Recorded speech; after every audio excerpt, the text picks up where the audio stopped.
Make some noise for.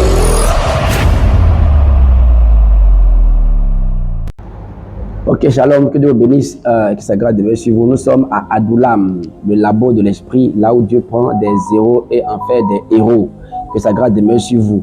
La semaine passée, nous avons parlé de l'hypocrisie ecclésiastique. C'est sur mes chaînes YouTube. Je vous demande d'aller voir sur mes chaînes Facebook, TikTok, Instagram et YouTube. Voilà, hypocrisie ecclésiastique, c'est une très belle vidéo. Allez vous partager, commenter, liker, abonnez-vous et que la grâce de Dieu demeure sur vous. Aujourd'hui, on va parler de la spiritualité en Christ. Voilà, qu'est-ce qu'on a quand on est quelqu'un qui est en Christ? Avant d'aller plus loin, j'aimerais vous encourager par rapport aux plateformes. Voilà, les vidéos sont faites pour réveiller les héros, pour réveiller les chrétiens endormis et pour les faire comprendre qu'on est dans une phase de la vie chrétienne où on doit se réveiller pour manifester Christ dans une dimension assez extraordinaire. Donc chaque mardi à midi, vous aurez sur mes pages YouTube, Facebook, TikTok et Instagram, vous aurez capsule prophétique où on va parler de certaines choses. Hier, on avait capsule prophétique, j'ai parlé un peu, j'ai bossé un peu sur le ministère des anges. Et demain, jeudi, autour de midi, on va dire midi, les jeudis autour de midi, vous allez avoir Adullam. Donc les mardis, capsule prophétique, les jeudis, midi, Adullam, le labo de l'esprit de Dieu. Voilà. Spiritualité christique, les chrétiens et le monde des esprits. Voilà. Quand on parle de spiritualité christique, il y a des gens qui ont des problèmes avec. J'ai un ami prophète, JC, il saura que de lui qui parle, on a parlé un peu de cela. Mais quand on parle de spiritualité christique, on parle un peu quand on parle de chrétien. Le chrétien, c'est petit Christ. C'est Christ, mais en miniature. On va dire ça comme ça. Donc, la spiritualité christique, c'est la spiritualité qu'on a quand on est chrétien. Donc, c'est la spiritualité du chrétien. Il y a celle du sorcier où il a la technologie pour sortir son corps. Celle également du mystique où il a cette technologie également et d'autres technologies. Mais il y a la spiritualité du chrétien qu'on peut appeler la vie chrétienne, la vie en Christ, la spiritualité en Christ, ou aussi la spiritualité christique. Voilà, donc c'est rien de nouveau, rien d'extraordinaire. Ce que j'aime pas comme thème, c'est quand on parle de la haute spiritualité. Non, il n'y a pas de petite et haute spiritualité. Pour moi, il y a la spiritualité, mais on doit grandir dans cette spiritualité-là. Donc, le tableau étant posé, voilà mon problème. Nous avons un Dieu qui vit dans le monde spirituel. Jéhovah, on dit le troisième ciel. Jésus, c'est notre sauveur, il est dans le monde spirituel. L'Esprit de Dieu est dans le monde spirituel. Voilà. Et nous qui sommes leurs enfants, nous qui sommes ceux dans lesquels ils vivent, on ne peut pas dire ils vivent, voilà. Comment se fait-il que on a un Dieu qui est dans le monde spirituel et puis on n'arrive pas à avoir accès à ce monde-là où vit notre Dieu? Pour moi, ce n'est pas normal. Comment se fait que nous, on a Dieu en nous, des gens qui ont des démons en eux, font des dégâts, font des choses extraordinaires et souvent ils nous effraient, ils nous font peur. Ce n'est pas normal. Notre spiritualité doit battre la spiritualité des sorciers. Notre spiritualité doit battre celle des vaudous et celle des mystiques. On doit être...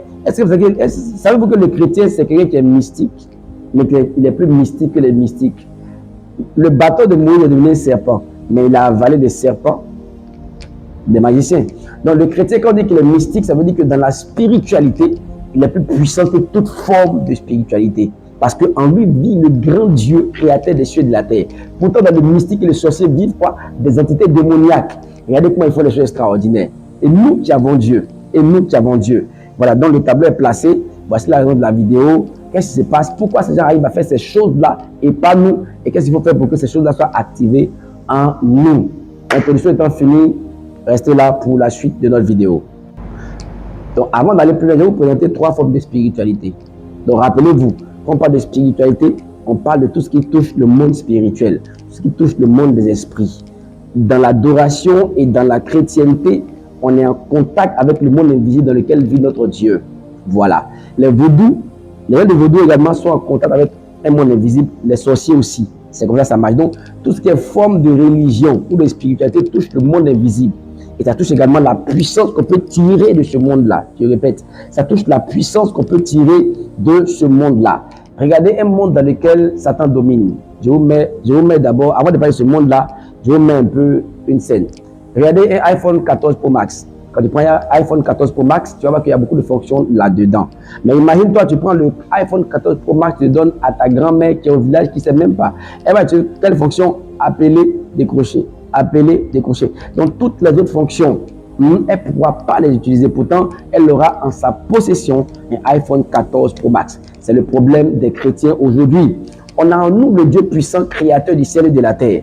Mais on est de piètres représentants de ce Dieu-là. Si tu es sérieux avec toi-même et tu écoutes cette vidéo, tu vas voir que tu es un piètre représentant du royaume des cieux. Ce que Dieu en nous est capable de faire, on n'arrive même pas à puiser en nous 1%, mais quoi que ce soit de ce que Dieu est capable de faire.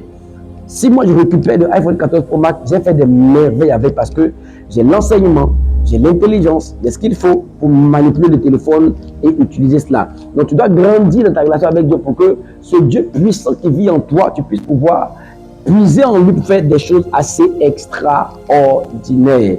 Voilà, le tableau il est installé. Donc voilà, c'est ce qu'on doit être capable de faire en Christ. Je viens à la fin de la vidéo, je vais faire une petite capsule, je vais expliquer cela. Maintenant, on a un monde dans lequel on a des gens qui opèrent avec le diable. Rappelez-vous, le chrétien opère avec Dieu. Il opère avec l'Esprit de Dieu. Il opère la personne de Jésus. Mais les démons opèrent avec le diable. Donc, dans le monde des démons, avec le diable, quand ils opèrent dans leur spiritualité, voilà ce qu'ils sont capables de faire.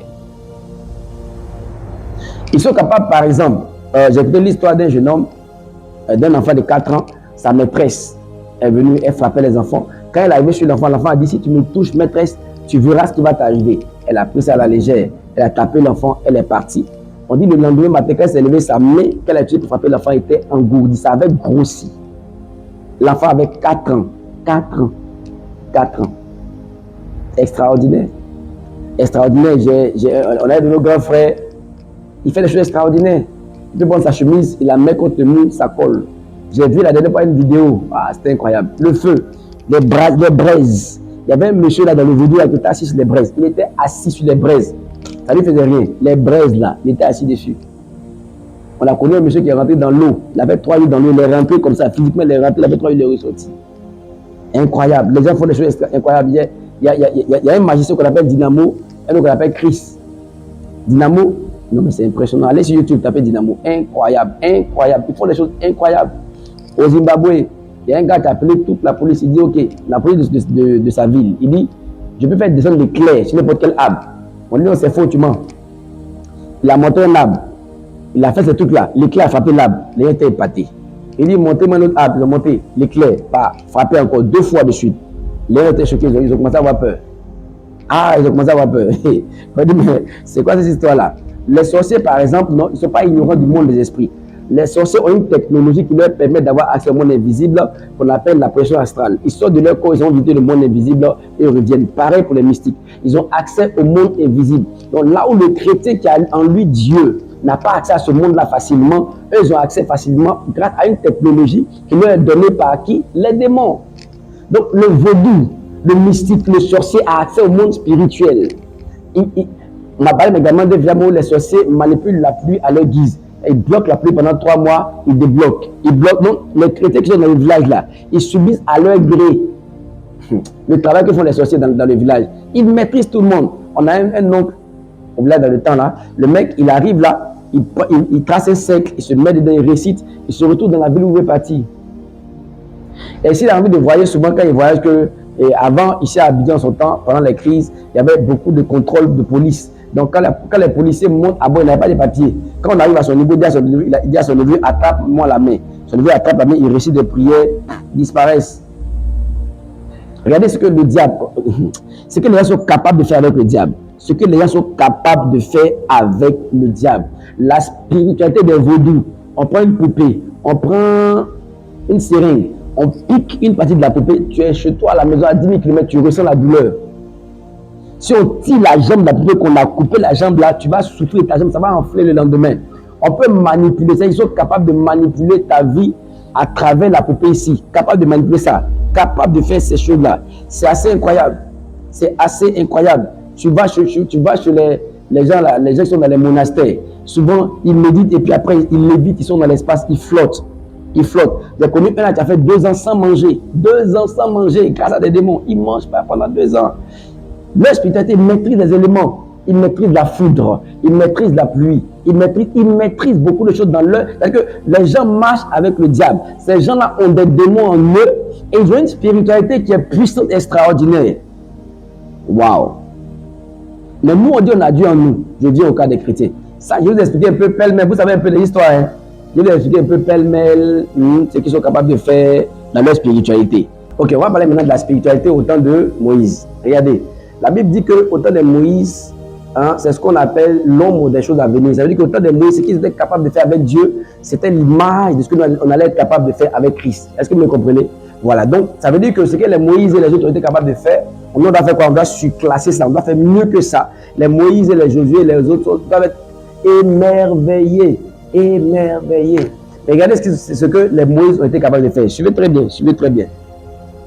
On prend un gars comme Moïse, il a écrit Genèse et puis les 5 livres de. Voilà, il a écrit les 5 de Pentateuque, Genèse, Exode et tout ça. Il a écrit Nombre, Lévitique, Deutéronome. Il a écrit ça. Et regardez, Moïse n'était pas là au temps de Adam. Au temps de Moïse, il n'était pas là. Mais regardez, Moïse s'est assis et Dieu lui a expliqué toute l'histoire. Est-ce que vous comprenez même? Moïse, dans sa spiritualité, s'est assis. Dieu lui a expliqué toute l'histoire de la création, de Adam, de Noé, tout ça. Un seul homme s'est assis, puis Dieu l'a ramené dans le passé, dans les visions, et lui a expliqué tout. Notamment, on parle de Moïse qui parle à un rocher, l'eau sort. On parle de Moïse qui se fait le bâton, et puis la messe se divise en deux. On parle de Moïse qui prie, le matin la nourriture est partout, sur le sol. On parle de Moïse qui est tellement fort que quand il y a la guerre, il lève la main. Et sa main ne peut seulement suffire à ce que Israël puisse gagner la guerre. On parle de Josué. La Bible a l'audace nous dit que ce gars-là, après une prière, le soleil s'est bloqué, la terre s'est bloquée. Frère, ce n'est pas de l'amusement. Ces gens-là transportaient une dimension exceptionnelle de la présence de Dieu. On parle également d'Élie qui dit à son serviteur, pendant que tu étais de l'autre côté avec ce monsieur-là, mon esprit n'était-il pas avec toi? Il dit, j'étais assis dans ma case, mais quand tu étais de l'autre côté au loin là-bas, mon esprit était avec toi là-bas. Frère, ce que les sorciers et les mystiques font en sortant de leur corps, ils l'ont pris pour ça. Ils l'ont pris en Jésus. Je veux dire quoi? Que c'est notre Dieu, c'est le Père de tous. Et les démons qui leur donnent cette capacité-là, ils ont été une fois avec Jésus. La Bible, au commencement était la parole était Dieu. Donc Jésus est le commencement de tout. C'est qu'un mystique peut faire, un sorcier peut faire. Ils ont appris des démons qui en temps étaient des anges avant et qui ont gardé ces capacités-là et qui les enseignent. Donc nous, on doit faire 10 fois mieux que ce qu'ils font. L'homme de Dieu dit, quand tu étais de l'autre côté, mon esprit était avec toi. Vous comprenez ça? Mon esprit était où ça? Il était avec toi. Samson, la Bible dit qu'il transporte un portail. Il enlève le portail de la Bible, il met sur l'épaule, il s'en va. Je ne vais pas rentrer dans les histoires que tous les David, les Gédéons, on ne va pas finir. Donc, la spiritualité de Moïse, la spiritualité des gens comme les Josué, là, on devait faire des exploits monumentaux avec Dieu. Mais la Bible a dit que c'était l'ombre des choses à venir, car le pur a été emmené par Jésus, par l'Esprit de Dieu. Donc ça, c'était la spiritualité telle qu'on a eu dans l'Ancien Testament. On va aller voir maintenant dans le Nouveau Testament, maintenant, avant notre époque, à quoi ressemblait maintenant cette spiritualité que Jésus est venu donner. On va parler ça maintenant. Donc, restez encore connectés, on va parler ça maintenant. D'abord, Jésus arrive. Il arrive, regardez comment il est. C'est-à-dire que pour nous montrer que la vie chrétienne doit être surnaturelle d'abord, regardez comment il est. Il naît sans l'apport de l'être humain, d'un homme. Il est formé dans le ventre de sa mère, directement. Donc la vie chrétienne est une vie surnaturelle. Les chrétiens ne sont pas des gens banals, c'est des gens mystiques, spirituels et surnaturels. Le chrétien doit faire peur aux sorciers et aux démons. Je viens. Jésus nous montre quel type de spiritualité. Il nous montre une spiritualité dans laquelle il prie. Il est illuminé, la prière brille, ses vêtements sont devenus blancs. Et puis Élie et Moïse qui est censé être mort, se présente à lui et cause avec lui. Donc dans sa spiritualité, il parlait avec Élie et Moïse. Il traverse, il veut traverser l'eau, il n'y a pas de bague.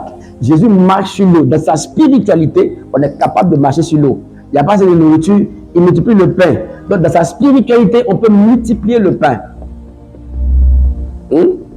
Dans sa spiritualité, il fait des miracles extraordinaires. Donc, on dit qu'on s'appelle chrétien et que nous sommes de petits Christ. Ça veut dire qu'on doit être capable de faire certaines choses. Parce que Christ a été capable de les faire. C'est aussi simple que ça. Maintenant, on va dire que c'est Jésus lui-même qui est là. Donc, prenons un autre exemple. Allons parler de Philippe. Philippe, dans le modèle qu'on nous montre, parce que quand Jésus meurt, tout ce surnaturel-là, il le laisse à l'église, à travers le Saint-Esprit. Maintenant, quand il va, les gens prennent le relais. On parle de Pierre, on parle de Jacques, on parle de Philippe, on parle de Étienne et autres. Philippe, la Bible dit qu'il se retrouve d'un endroit, il baptise le but et tout. Et puis après, l'Esprit de Dieu prend Philippe et le transporte, l'amène de l'autre côté là-bas. C'est-à-dire que Philippe pouvait être dans un endroit, il disparaît, il se retrouve de l'autre côté là-bas. Et j'ai oublié de parler de ça même quand il parlait de l'Ancien Testament. Un gars comme Élie dans l'Ancien Testament qui pouvait disparaître à souhait et se retrouver dans les endroits de l'autre côté là-bas. Bref, dans la première partie, les mystiques, ils arrivent à disparaître et se retrouver de l'autre côté. Deuxième partie, où on parle de l'Ancien Testament, Élie, était spécialiste, il peut être là, il disparaît, il va là-bas. Nouveau Testament, Philippe arrive à faire ça aussi. Jésus marche sur l'eau. Ouais, tout ce qu'on cite là. L'ombre de Pierre guérit les malades. Pierre marche, son ombre guérit les malades. Les mouchoirs touchent le corps de Paul, on touche les... Il avait dit, les démons poussaient des cris. C'est-à-dire que le mouchoir a touché la sueur de Paul. On touche les malades, on dit les possédés là, les démons poussent des cris. Paul n'est pas là, sa sueur chasse des démons. Et toi? Regardez le type de spiritualité que eux sont en train de nous montrer. Regardez un peu ce qu'ils nous montrent. Paul, il est rabbi au 3e ciel. Il voit le paradis. Il voit les choses extraordinaires. Voilà la spiritualité en Christ à laquelle on doit avoir accès. On doit pouvoir voir le ciel, oui. On doit pouvoir voir l'enfer, oui. On doit voir les anges, on doit pouvoir être spirituel même que les sorciers et les mystiques. Mais eux, ils voient des choses que le chrétien moyen n'arrive pas à voir. Ils ont accès à des choses auxquelles le chrétien moyen n'arrive pas à avoir accès. Je suis né pour faire comprendre à un chrétien que la vie chrétienne qu'on vit là, elle est minable. Dieu a plus que ça pour nous. On va se réveiller et activer en nous la dimension de Dieu. Ça nous permet d'être encore plus dangereux que ces gens-là. Jean se retrouve sur l'île de Patmos. À Patmos, Jean voit des choses extraordinaires. Il voit les 24 vieillards. Jean parle avec...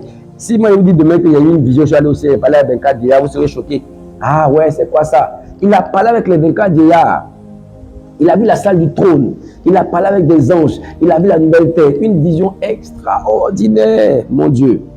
Philippe arrive en Samarie. Il se met à prêcher des miracles extraordinaires. C'était tellement puissant que le mystique magicien Simon a voulu venir prendre ce que lui, Philippe, avait. Ça veut dire que la spiritualité de Philippe attirait les mystiques et les magiciens. Et toi, ta spiritualité, ça attire qui? Dans ta famille, ça attire qui? Ça n'attire personne. Donc, leur spiritualité, au temps de Philippe, attirait les mystiques. Ça attirait les magiciens. Ils avaient envie d'avoir ce qu'ils ont. Est-ce que nous, ce qu'on a aujourd'hui, les gens ont envie d'avoir ça? Est-ce que ce qu'on a aujourd'hui, les gens ont envie d'avoir ça? Non. C'est quelle spiritualité on a? C'est quelle spiritualité on a? Frère, posons-nous la question. Qu'est-ce qu'on a?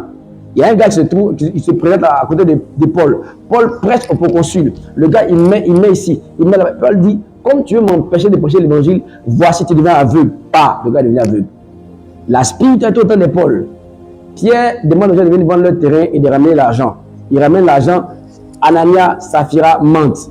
Paul dit, ok, Pierre dit, comme vous avez menti à l'esprit de Dieu, vous allez mourir. Pas, il meurt. Tel est mort. Les yeux se ferment là-bas. Voilà la spiritualité qu'on avait au temps de Paul.